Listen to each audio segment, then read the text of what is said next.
Okay, CN is calling. Oh no. Ah. Do I pick up? I pick up. Wait, where's my Discord? Yo, Eric. how's it going? Good, good. How's it going? Good. We were just having like some dilemma.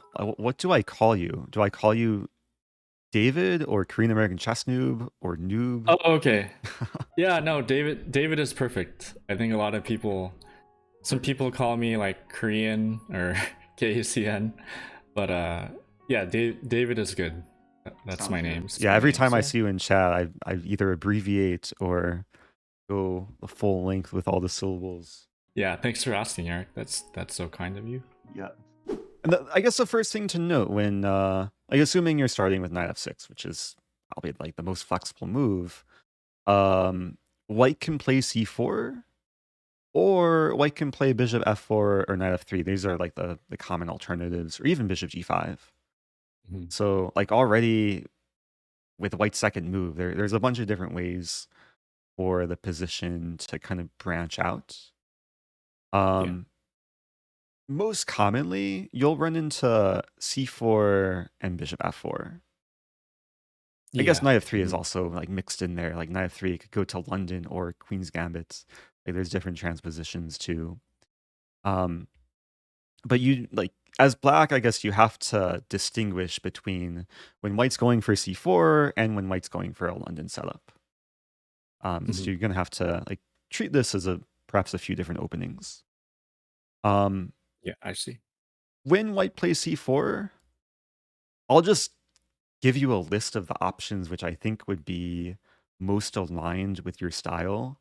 Of course, if you Okay. wanted to, we could dig into c5 more, and try and just make your current repertoire, I guess, more robust and less improvised.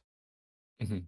The other options, if you want to try and be aggressive, one of my favorite gambits of all time is Budapest with e5, which on the Yeah, surface, if you haven't seen this before, looks kind of ridiculous, but it's really interesting if you dig into it.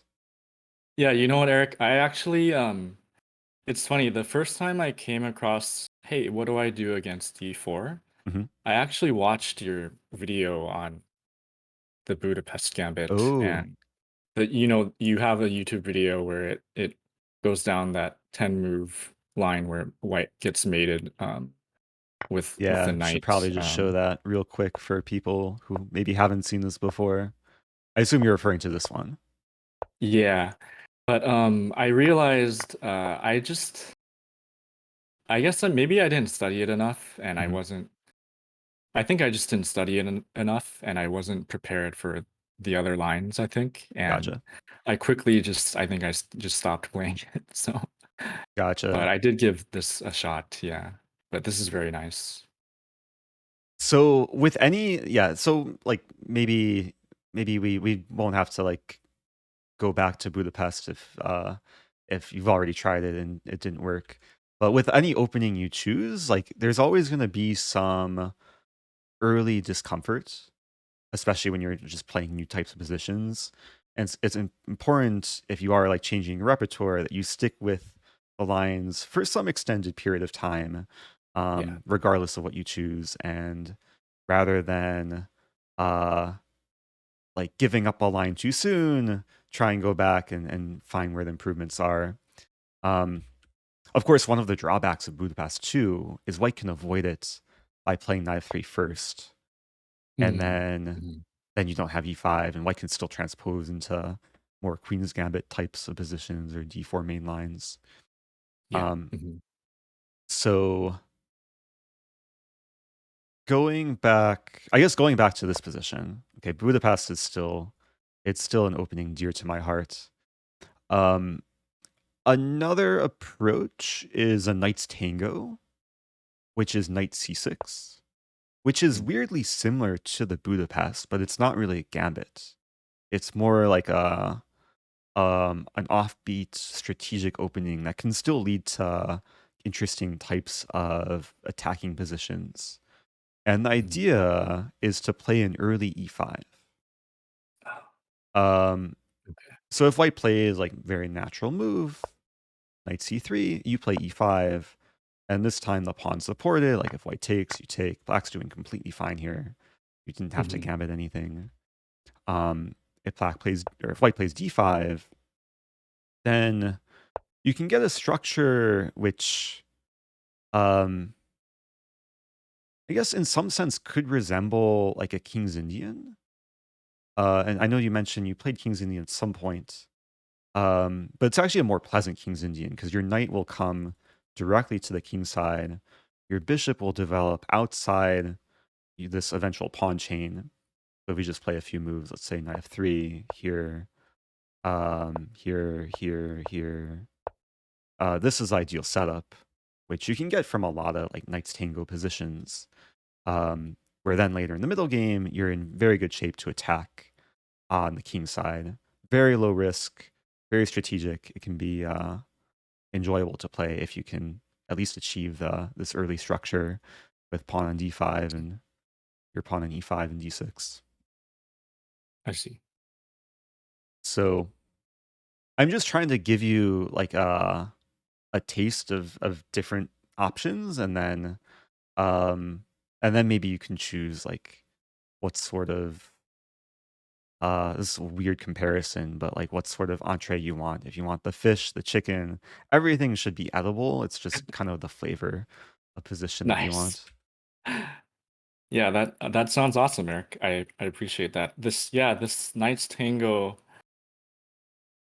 is definitely I've never yeah, I don't think I've played I've definitely haven't played it, and I think it seems interesting. It's lesser known, Yeah. yeah. I played Mhm. it once, like the first time I really looked into it, I played it in like a serious over the board game against Rochelle Wu, who maybe you know the player. Um just as a surprise opening. And it worked out really nicely. Like got very dynamic position. She also went into this exact line. Um I see. the thing is, if you play Knight's Tango, there's a few other things you kind of have to be prepared for. Whereas D5 looks like very natural for white just to kick the knight. Um, Yeah, I was gonna ask about that actually I'm on move checking, 3. yeah, I'm checking the stats. So D5 is the third most played move. Okay. Most common is knight F3 or knight C3, followed by knight F3.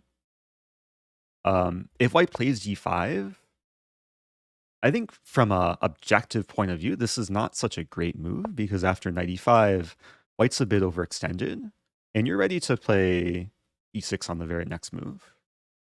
Mm, I see. Um, if white plays a move like bishop F4 to try and get tempo on your knights, you just retreat and get tempo on the bishop. Ah, okay. Um, a move like knight F3, of course, developing with tempo. You could even grab the pawn here on C4, so white has to be careful. Like they leave anything hanging. Um, I see. Mhm. let's say they play E3, just defending. Like E3 is the most common, defending the pawn. Then you play E6, and like you're already pressuring the center. You have more development than white. Bishop E4 is coming very soon, castling.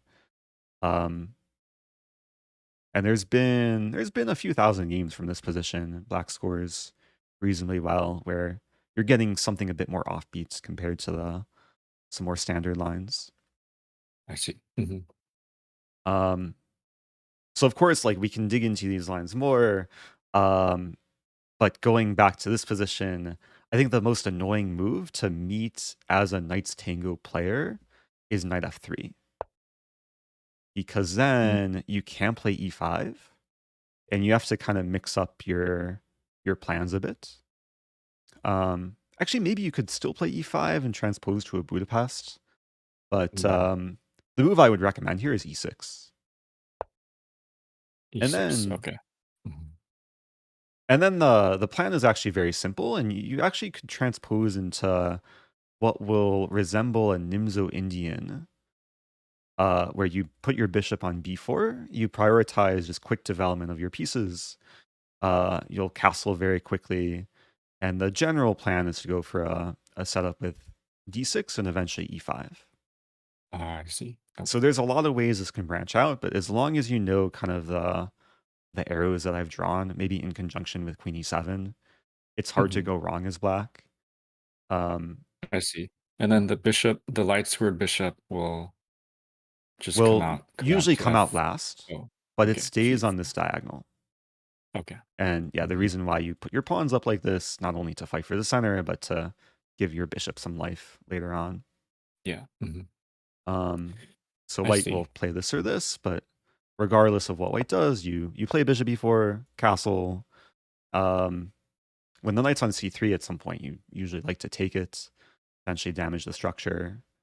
Um, and there's Hmm. so many ways the position can branch out, but as long as you have a clear plan going into the middle game, it's hard to go wrong. Let me actually make a new chapter. I should have been making new chapters Oh. initially, but the line I want to show you is Cambridge Springs, Oh, okay. which have Yeah. you heard of before? Maybe you've seen it in one of my videos. I hadn't heard of it before you mentioned it. Yeah. Okay. Yeah, I know I mentioned it to you in DM. Um, but the point is you start with a Queen's Gambit decline, like very solid opening. Um, not anything like super out of the ordinary. And the point is to play a setup where you can start with c6 or knight d7. Um, knight d7 is actually trickier here, Mm. and there's a trap. If white takes a pawn that looks free on d5, Hmm. black to move and punish white.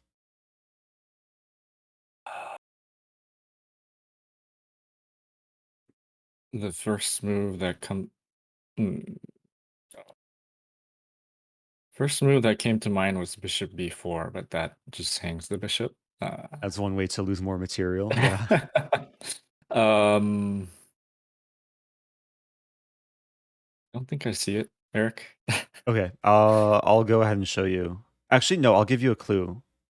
My shirt is a clue. You have to give away your most valuable piece. Oh, oh my goodness, really? Yes. What? Wait, there's only one queen move. Queen e7. Oh, Uh, yeah. There is only one queen move, but you're not gonna do that to your queen. There's another way to okay. give away your queen. Okay. Man, this is so bad. I don't see it. Uh, Well, you see your knight is pinned, right? oh, okay. So just, I guess, just taking the knight. Yeah. And the point, you lose your queen, but it's only temporary. Because after bishop takes d8, let's continue. Oh my goodness, I don't. Uh, oh yeah, I guess bishop b4 Yeah, check bishop now. e4. Okay. White has one legal move to block with a queen. You Oh wow. take, and yeah, this can be mind blowing if you haven't seen this before. Jeez. Um, Wow. it's a nice little opening trap, which thousands of people have fallen into on chess. This is Um, yeah, definitely there's not moves I would have considered. Wow, that's very nice. yeah, it's a bit unnatural. Like to start by like blocking in your queen and leaving your pawn seemingly Mhm. hanging, but yeah, 6,600 people have fallen into this and counting. Wow. Um, Yeah, so the move knight b to d7, mhm. I I don't know what it is. Maybe it's just the type of player I am. I tend to always just obey like certain principles, like not, Mhm. trying to not block. Like when I see that move, it seems unnatural because I'm limiting the mobility of my light squared bishop. So I tend to not I tend to not stray towards away from like basic principles, but this is I guess in order to play certain lines that more interesting lines, that's what you have to Yeah, do, right? sometimes you break Mm. principles. I mean, another point with knight d7 is that there's cases where your bishop just fianchettos, Oh, where okay, yeah, yeah, you temporarily block it, but it will find a home eventually. I Um, see. Okay. and that's actually one of the main lines if you wanted to play something like really solid against the Queen's Gambit, and you didn't want to study too much, you can stick with this setup-based opening where you can play this against pretty much everything. Just castle, b6, bishop, e7, c5. And I see. this is what I did for a good portion of like my early chess career. Like in my Mm, childhood, I just kind of played this and got by for the most part and had reasonable positions because Black has nice piece harmony and like very, very I solid see. setup. And then it's just a Mhm, fight in the middle game. I see. Mhm. So let me Hmm. let me actually title this. This is called, what is this called? VHS is calling it the Orthodox Defense Boffinic variation. Um, we'll Oh, just call it the interesting. QGD. Okay. Standard Queen's Gambit declined.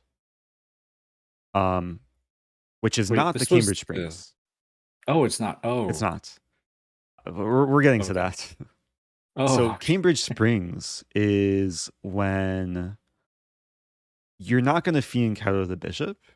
It's a Ah. position. Okay, White's going to play the two most natural moves, knight f3 and e3. You're going to Mhm. play c6, really making your bishop sad, Interesting. but Yeah. enabling a very aggressive move, queen a5. Hmm. And this is the starting position of the Cambridge Springs. White put all the pieces on their most natural squares, especially for Queen's Gambit player. And what you're doing is trying to punish the placement, first of all, of the king, secondly, of the bishop, and maximize the amount of pressure, where Black looks to follow through with bishop b4 and also knight e4. I see. Hmm. Yeah, I was about to ask why. I can see that putting the queen out there on a5 is aggressive, but Mhm. I wasn't quite seeing immediately the follow-ups. But yeah, I see Yeah, the so arrows are this drawing is that. the only the starts. Like we're only Yeah. scraping the surface. Okay. I'll show you one example. It's like the if you're gonna learn the Cambridge Springs, it's like the first thing you learn is what Okay. happens when White plays like the most natural looking developing move, bishop d3.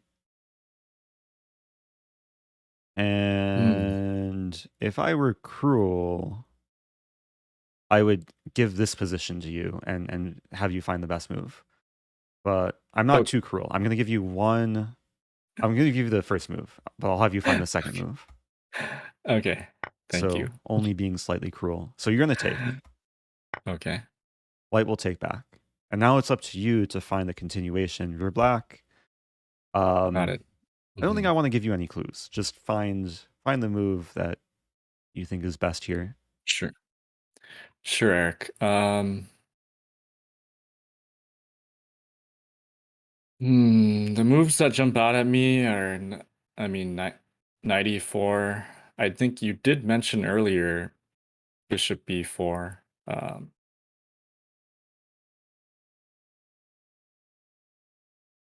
94 puts pressure on the bishop on g5 since there's two attackers at that point.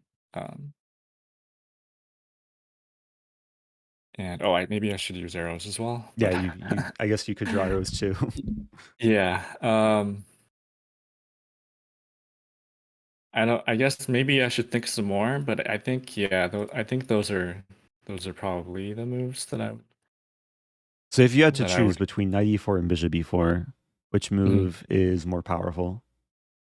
I see. I would have to say 94 just because, you're also putting pressure on this knight. You're putting double pressure on the knight as well as the bishop, so Yep. it Yeah, knight seems more e4 is just powerful. a fork. You Okay. have Mm. you have a double attack. The queen and the knight attack two things which are only defended by one thing. So you're actually guaranteed to win material here. I see. Wow. And this is yet another opening trap where over 3,000 players have walked into this position. Wow. Um, and a good number of the players, like as white, don't realize their bishop is hanging. they play queen c2 and they just lose a bishop. Ah, Goes that's after right. takes, It's takes. Long so hard to distance see. move. Yeah. Um, so it's nice thing about Cambridge Springs is you can win material early against a lot of like unprepared players. Of course, the best line for white is to save the bishop, play something like bishop f4, but then you win a pawn. Take, take, take. Almost winning the bishop on c4. White has knight d2. But then you can play Mhm. bishop b4, keep the pressure, threatening to take here. So it kind of snowballs in Ah, black's favor. wow. Very nice. Yeah, I I like this remember a lot. like learning this opening when I was like pretty young kid, and also like Mhm. being kind of mind blown with the extent to the traps that this can offer. I see. This is kind of just a random question that Sure. doesn't. I'm just curious. Do you know the origin of this? The name of this? Cambridge. I actually don't Okay. know, Oh, okay. I'm just but Wikipedia such an probably knows. interesting.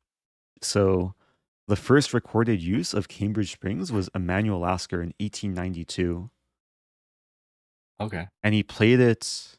Oh, so the name comes from a 1904 tournament in Cambridge Springs, Pennsylvania. Ooh, nice. So it might be Makes one of the sense. only chess openings named after an American city. Ooh, that's true. Trying to think of other. I think there's a Chicago variation of the Smith Mora. And the other thing I think we should have a chapter devoted to is fighting the London, which I Mm. think like at least probably half the games you encounter d4 will probably feature a London opening. And London Mm. can start with, as I've said before, either bishop f4 on move 2 or knight f3 on move 2. So Mhm. let's say you're playing knight f6. Um, One can kind of choose the move order. And bishop f4 is like the, I guess, more classical, which people are playing these days. Mhm.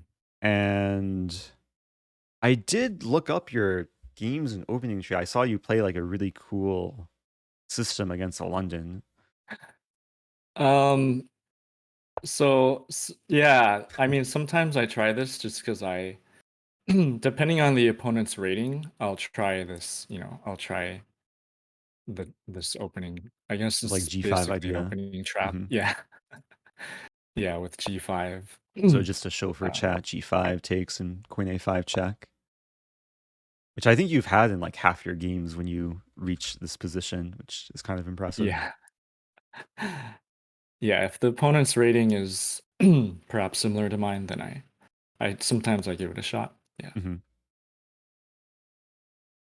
Yeah, But which I feel like yeah, that's not good, right? I shouldn't just it's a little bit dubious. Like it's definitely Mhm. on the edge, and I mean if you want like a more straightforward, I guess more respected approach, I can recommend the Mhm. setup just starting with d5, Okay. going for c5, knight c6, and queen b6 Okay. is Yeah. what I really enjoy playing. And I Mhm. saw like you had some games, maybe stemming from a different move order where you take on d4 first. But one of Mhm. the keys is to leave the tension. You're never, almost never afraid of white takes because it concedes a center pawn. There's usually many ways to win it back. Um, Most of the time, white will like play this sort of triangle formation, and you still leave the tension, and you strike with queen b6, hitting the b2 pawn, I see. Mhm. which is one of the main like, targets in the London because the bishop has developed early to f4. And like if you remember how to get to this position, this is already um I guess like half of what you need to know. Um Here things can branch out a little bit. Most players will play queen b3, Mhm. Yeah. and then you're very happy to play c4, gaining space. This is the move I always miss, I think. Yeah, it's one of the reasons why you Yeah. don't take so early, because you want to provoke Mm, white to either trade queens, after which you get a nice half open a file. You have yeah. potential for the kind of queenside pawn storm, and you'll develop your pieces very naturally. I see. Or white will retreat, and then you can play bishop f5, really nice move, hitting the queen. If queen takes, you win material because the rook is trapped. I see. Wow. And yeah, it's a nice bit of opening preparation. Most Mm, people play queen c1, and then you play e6, and like black's already for choice here. Nice pawn structure, more active pieces, more space on the queen side. Um, mhm. Going forward from here, I'll just show a little bit more because um, there's some players get to this position and just don't know what to do. Like they'll play bishop e7, they'll castle, and then they'll just start thinking in the middle game. Um, there's a nicer plan of playing queen. It's in this position. Yeah, you can play it here. Queen d8. Idea to develop the bishop to d6, challenging darks for bishop for white. I know it looks weird, like undeveloping your queen, but it did its Mm. job on b6, and you're also making way for this pawn storm b5, a5, b4. Wow, I see. Okay. In general, if you have like a central pawn chain, you want Mhm. to play on the side the pawn chain is pointing towards. So if it's pointing towards the queen side, it means you have more space on the queen side. You should be focusing on the queen side in the middle game. Ooh. Okay. Yeah, Eric, I think we had a question and maybe I had the Sure. same but I think you probably answered it with that last statement. Hmm. But the C pawn, is it in any way overextended? It's not in any way overextended because we're gonna be storming on the queen side, right? Yeah, it's well reinforced here. Mm. It's a fair question because I guess when you play c4, it's not too typical to like push pawns into your opponent's territory early on. But in this case, it's justified no matter what white does, because like, if we go back to this position, you're able to reinforce it. So it's I way see. more of a strength than a liability. Ah, I Um, see. and if white tries to chip away, this is a so-called like chiseling move. They try Hmm. and get rid of your overextended pawn. In this case, I'm pretty sure you can just play b5, reinforcing. And sometimes white will try and chisel further and really try and get rid of your pawns, but you have everything supported. Okay. And it's actually nice your queen defends the Mm, rook, so if takes, you're maintaining your space advantage. You're okay with a I rook see. trade. Um, and you're kind of keeping this subtle advantage on the queen side. I see. Eric, can I ask a question here? Go for So it. when you were talking about chiseling away at this, do you would you say that you always respond how, in what cases do you always sorry, not, in what cases do you respond by defending, I guess, against Yeah, like pushing so b5 here? Mhm. it's a very fair question. And sometimes it does just depend on the position. In this Mhm. case, because you have enough defensive resources to combat white's attacking resources. Just enough. Mhm. Like if white had a move somehow to apply more pressure, or if your bishop was still on c8, there'd be this pin, and that would be annoying. Uh-huh. Yeah. But Mhm. you're usually comes down to like if you're properly developed, which you are in this position, then there's really nothing Mhm. to worry about. Your pieces are in good squares, and white's a bit more passive. I see. Um, Mhm. I could show you another example where made a new chapter called Chizzling, where if we look at, let's say, the Slav opening, you don't need to know about the Slav. This is just instructional, Okay. like positional example. Let's All right. imagine white plays c5 immediately. And when I was first starting chess, I thought, oh, this looks like a good move. Like you gain space, you lock down the queen side. But this is an example of when white should not overextend, because now this chiseling actually works. E6. Ooh. White either has to take, after which like white just lost a lot of time trading off this pawn, helping I see. strengthen black's position. And if white Mm. tries to reinforce, then a5 is very strong, and white's not going to be able to actually effectively support the pawn chain if a3 you Mhm. take and there's this pin. I see. Um, Hmm. if white takes this way, actually in every line pretty much, white's position kind of just falls apart here. White takes this way, you take this way. And then many cases black Mm. just wins a pawn. I see. If white takes this way, you take this way. Again, you're going to be winning a pawn. I see. So Hmm. this is one of these lessons I learned like when I was 12 or 1300, but it made a lasting impact on how I view like pawn structure and um, Yeah, kind of the yeah, double that's really edge of helpful to the me. pawns. Yeah, this is. I wish you're dropping so many nice, profound morsels of wisdom. I need to. I wish I could like write all this down. Oh, well, it's being recorded for probably the That's rest right. of, yeah. Yes. People have been asking if this will be on YouTube because Twitch deletes a VOD after like a few weeks, but I Oh have to yeah. immortalize Mhm. this on YouTube. Yeah, I really this everything that you're saying, even just just I guess the I don't know what to call them, but just talking about the chiseling away here, it that's really helpful to me because I don't.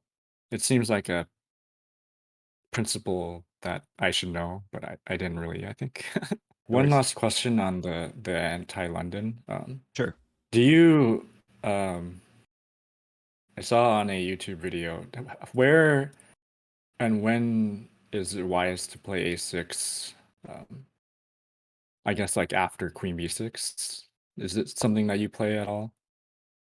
So not in this specific line. There might be other lines where, Okay. but yeah, not in this line. You maybe you saw in Agadmater's video. He had like a very Maybe, specific yeah. video where the knight, like there's actually a funny line I'll show you where the knight comes in, Hmm. and then white wants to play this and hurt you. This is where actually a good number of players will play a6 just to be extra safe. Um, I in think this line that so. I'm showing you, like a6 is usually not a typical idea. Like even if white plays this move, there's a better move than a6. There's queen takes b2. You Oh call yeah, white's bluff. Eric, you know what? Uh-huh. This is what scares me about playing the London because I Oh, actually usually play queen b6, but I never know when it's not necessarily advantageous, but when it's safe to play queen takes b2, queen takes gotcha. b2. And I know you've been playing London in different move orders where like you play c5 and then very early queen b6. The move order Hmm. I'm showing you is a bit more sound where like if white allows queen takes b2, it's usually like really good for you. Um, this is one of the trickier lines though, where after knight b5, you kind of have to know what you're doing because white's threatening this. Hmm. You won't run into this too often though. Like most players don't play knight a3, and if they do, you can play a very nice move knight e4. And this is where you say, "Oh no, I'm getting forked," Yeah.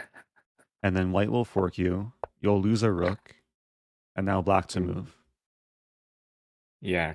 I guess made on f2. Yes. So I've had this exact game on Lichess uh, a handful of times. I think I saw you recently within the last month or two play this actually. Yeah. I think. Yeah. Actually, Mhm. there's been 32 games total that have wound up with Yeah. Queen F2 mates. So it's a nice one to know and goes to show the Mhm. importance of just attacking in the center. Yeah, thanks for showing that, Eric. Yeah, for sure. I guess the other thing that came to mind that you just kind of reminded me about is Jobava London. where a Hmm. lot of people are doing this these days, is playing knight c3. Yeah. Hmm. And then if you try and do the same setup, which I just showed you, then you have to be worried about knight b5. And this is where you kind of have to choose a different path forward. Like c5 and queen b6 still might be playable, but I wouldn't recommend it. Just Oh, okay. because when the knight commits to c3 so early, it's just a different sort of opening. Hmm. So let me label this Jobava London, and we're going to make a new chapter. Interesting. That's really great to know, Eric, because even if the opponent plays knight, yeah, the Jobava, Mhm. I don't change what I do Oh, necessarily. So, this is so important. And this is a very ooh, common okay. mistake when people learn openings. They'll learn like a specific setup and they'll try and do that setup against everything their opponent plays. Yeah. And Hmm. if the opponent's doing something slightly different, you might just get crushed if you do the same thing that you always try and do. Yeah, Um, I see. so you just have to treat this as basically another opening. Um, and Hmm. I could offer a6 as a suggestion, but the move I would recommend, it might be slightly weird looking at first, is to play e6, willingly Okay. blocking in your bishop just to Okay. accelerate your kingside development. Hmm. Because most players, first of all, most players will play e3 here, just continue developing. Right. Hmm. Um, if white plays knight b5, uh, yeah, white's attacking the pawn. You have ways to defend. You can play either bishop d6 or I recommend is knight a6, Six. Mhm. even though it looks weird. Like you're ready to play c6, kick away this knight, and white is losing time. And then later, like bishop d6 and castle, and you're gonna have a small lead in development. Okay. Hmm. Um, but if white plays e3, then you can develop with bishop to b4, and it's a different development scheme. But the point is, you're looking to play c5, knight e4, queen a5, kind of in the style of Cambridge Springs. You put a lot of pressure on the queen side from early on, Hmm. and a lot of players could potentially crumble here. If we look at like a natural move, knight to f3, all of a sudden knight e4, and white's under a lot of pressure, like how to defend the Hmm. knight on c3. Yeah, I see. Wow. They can't play queen d2. They could play queen d3, but then c5. And now you actually have a threat. I'll test you here. Let's say a3, black to Hmm. move and punish white.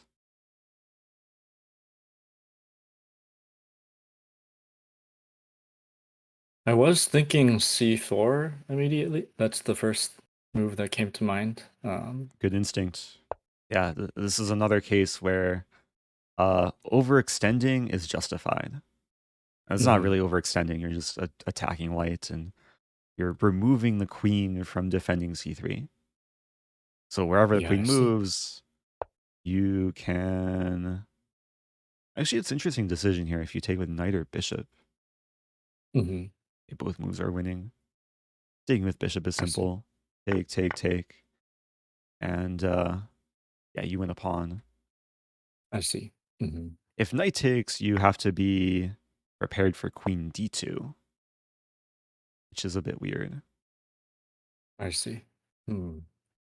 And then, okay, you can still move back and get a better position, but I think this is simpler. You win a clean pawn, you keep your initiative, and life is very Hmm. good. I see. Yeah. Eric, if we could go back to this. So after C5 here, Hmm. what is, oh, let's just say white plays the best move. Sure. His pawn takes Um, e5. okay. I just want to see what would be the line after that, just to see. But Oh yeah, of course, because okay, obviously white stopped your threat of c4. Here you can mhm. continue just applying pressure. One of the other ideas of playing c5 was to make you way for your queen. Right. And now you have one, two, three attackers on c3. White only has two defenders, and Ooh. there's not really a way to add a third defender. Wow. Yeah, I mean, just looking at the database, it looks like black. Yeah, This we is see a a great lot of position black for black. scoring. Yeah. Yeah, black scores well. Mm. Now there is queen b5 check, which would force a queen trade, but you're still in like really, really good shape. Actually, not sure. Like, I guess you could play knight c6, and after the queen trade, white's still like this pin is so annoying Yeah, I because see. white doesn't have a way to defend c3. Hmm. Okay. Yeah. Thanks for showing that. Yep, sure thing. So I know we went into kind of some deeper lines there, but again, the Yeah. point is to kind of give you a taste of how things can branch out, how you react to different moves white can play. Mhm. Um, I think do you want to move on to like playing games where Yeah. Yeah. Yeah. I can try to play oh, and the I first. guess when people challenge you, they should be challenging you and playing d4 because we want to practice like our d4 repertoire. So hopefully most people know that. That's right. Okay. So I have a game here. Sweet. I've started a game here. This is casual. Great. Yeah. Okay. I'm Okay. kind of scared, Eric. I'm gonna try my best. Yeah, don't be afraid. Okay. Oh, it's London All right. time. Okay. London. How much do you Okay. So remember of you what I so just showed you you? mentioned. Oh, whoops. Okay. Computer's lagging. Okay. So D5. Okay. Let's start. Usually I have been playing C5, but now I'm switching things up. So now I'll proceed with C5, I Yep. believe. Yeah, c5, it's I guess one move delayed, but very similar ideas. Mhm. Okay.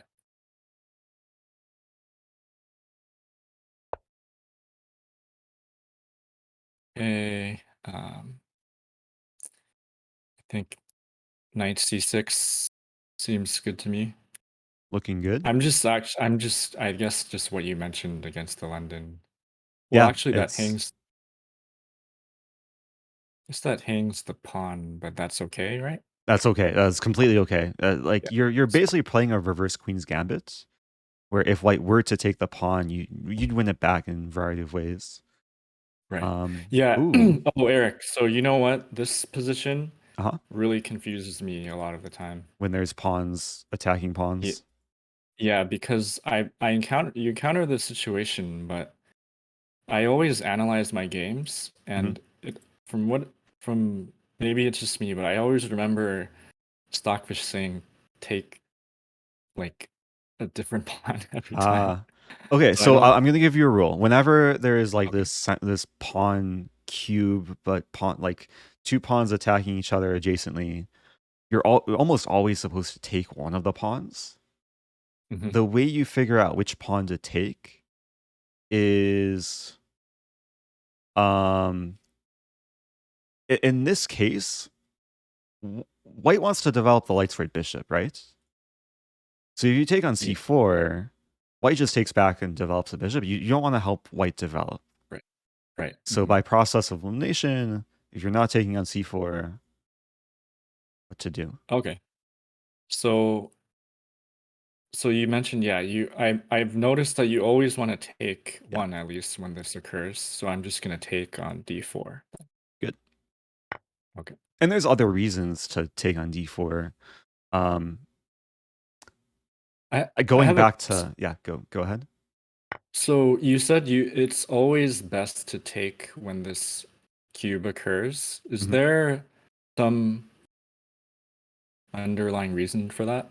So there's never a time where Never say never. There's exceptions, but yeah. in general, Um, Got it. Okay. and like the reason for that is like usually, it's hard to explain. Like usually, if you give the option to your opponent, it will benefit them to take either way. Um, Okay. in this case, also like you traded the C pawn for the D pawn, so you like now you have more center pawns in white because you have E and D against D, so it's like slightly beneficial. I see. Okay. Um, the other thing is that imagine these D and C pawns get traded. White will be left with an isolated queen's pawn, which is just a probably beneficial structure for you. Mhm. I see. Okay. Now here you have options. Feel free to like talk through what you want to do, Sure. Okay. or just Well, whatever candidate I moves you have. okay. I guess the move we you mentioned is just queen b6 probably here, but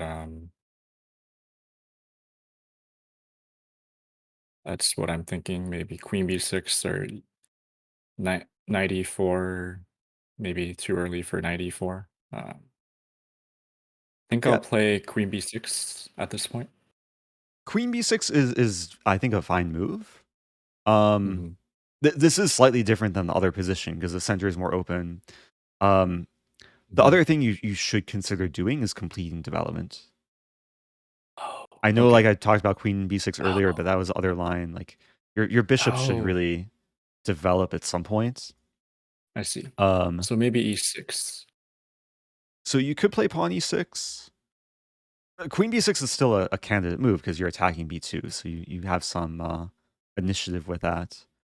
You could Okay. also like develop your light squared bishop, like bishop f5 or g4. Um, and then after you play Um, e6, your bishop's more active. I So see. I see. I'm gonna leave it up to you. Okay. Choose between So, queen b6, e6, developing your bishop. These are the moves that I think are most logical.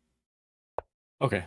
Yeah, Okay, typically I would get my bishop out, try to get my bishop out. So I'll play bishop f5. sure, very respectable. Okay. And yeah, I know you mentioned knight e4, but this is a move that should come later, like in the middle game, Mhm. after you've completed development I and see. gotten your Okay. king safe. Okay. Um, yeah, I mean, at this point, again, I'm eyeing the opponent might be eyeing knight b5, but maybe I can still just go queen b6 here. Or am I thinking like queen a5? That's more towards like the Cambridge Springs that Queen you a5. mentioned, right? Yeah, either queen a5. You don't want to overthink this. Of course, Okay, white's putting more pressure on d5. So you can continue with your original plan of just playing e6 and being solid. I see. Or if you want to play queen a5, I think that's a useful square for the queen. Um, if white I ever see. plays knight b5, you have rook c8, so I you're not see. in trouble. Yeah, maybe I should just be trying to play the game. I'm instead of Hmm. uh, yeah, I should Of course, just try to you have to play it. move quicker too, given the time Y- situation. Yeah. Yep. Okay, I'll play e6. Cool.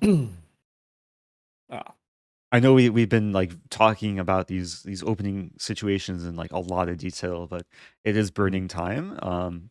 Just Okay. another thing we have to focus on. So I think Okay. e6 it requires, or at least it sets you up for very simple next moves. Like Mhm. you're gonna develop your bishop somewhere, b4, d6, e7, and then castle, Mhm. and you'll have a very solid position. The middle game is gonna be a fight, but you're getting out of the opening with no worries. Okay. Yeah. This structure, this position seems pretty solid to me. I feel comfortable, I guess. Yeah, and like of course it kind of strayed away very early from what we had covered initially, and this is True. kind of Yeah. expected when it comes to openings. Opponents will play unexpected things. Hmm. Okay, Ooh. so Your b7 pawn is attacked. Okay. Oh man.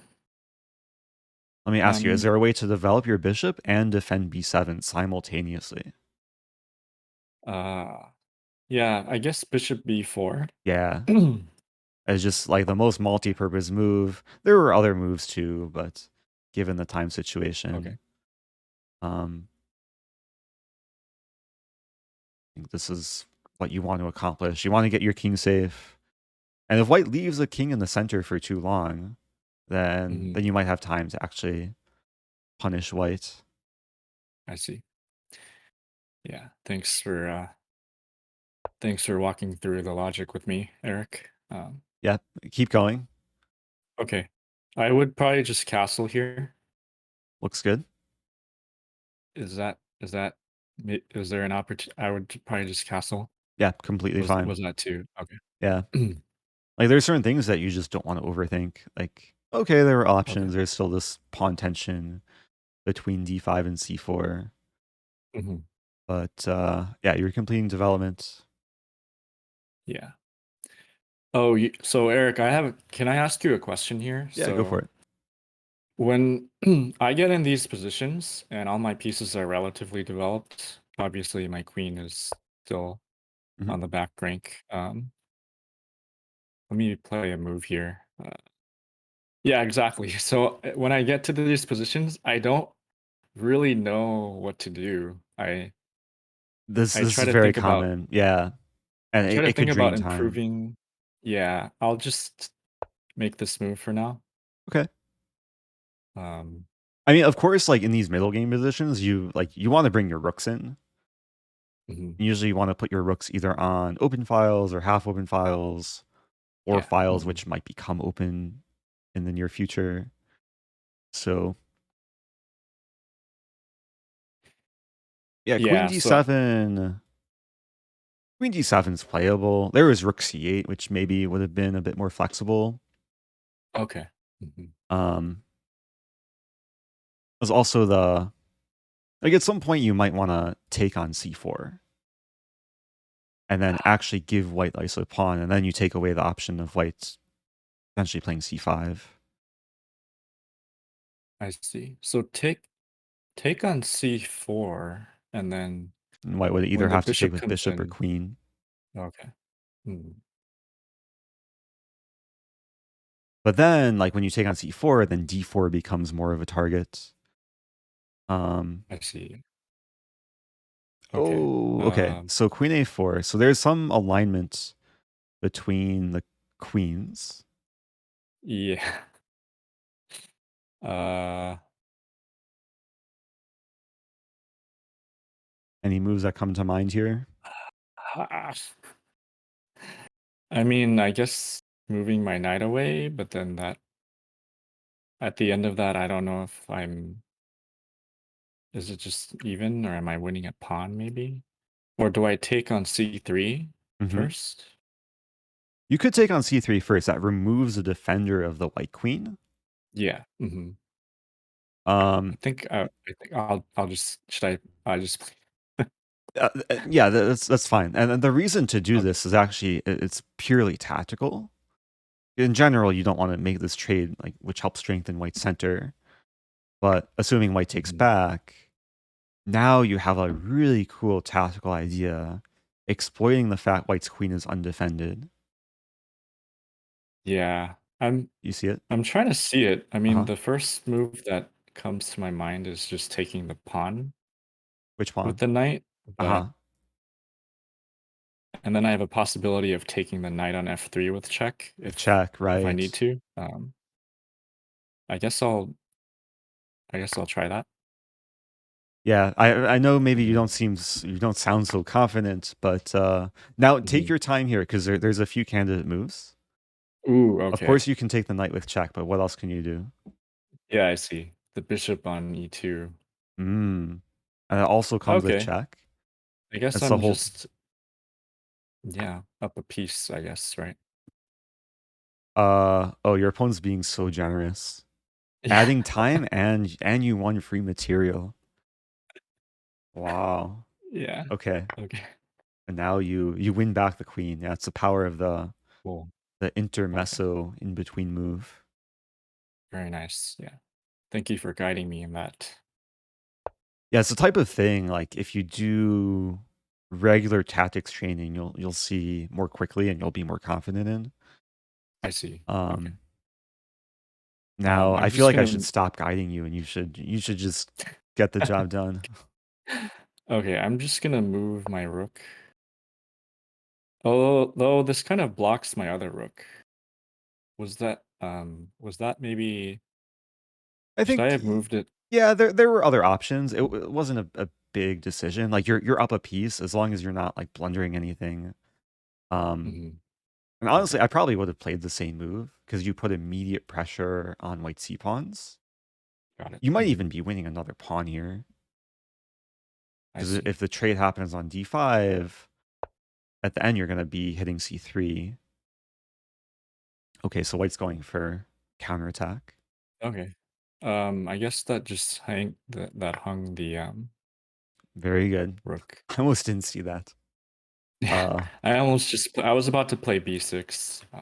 yeah, b6 would have been the ultra safe move, but Okay. when your opponent gives you free stuff, you take it.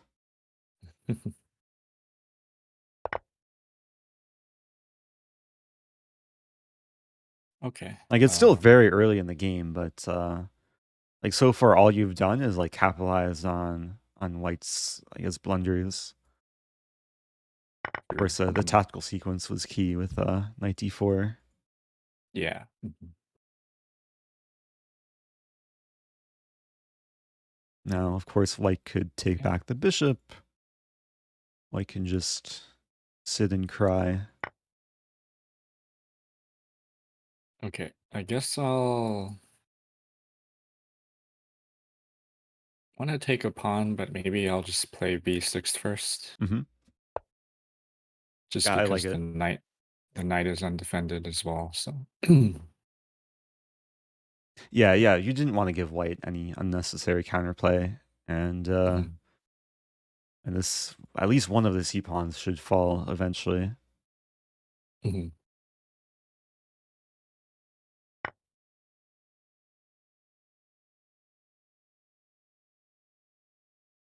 Okay.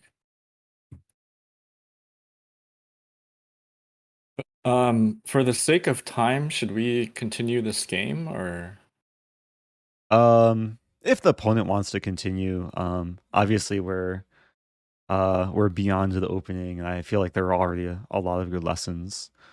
Um, Mhm.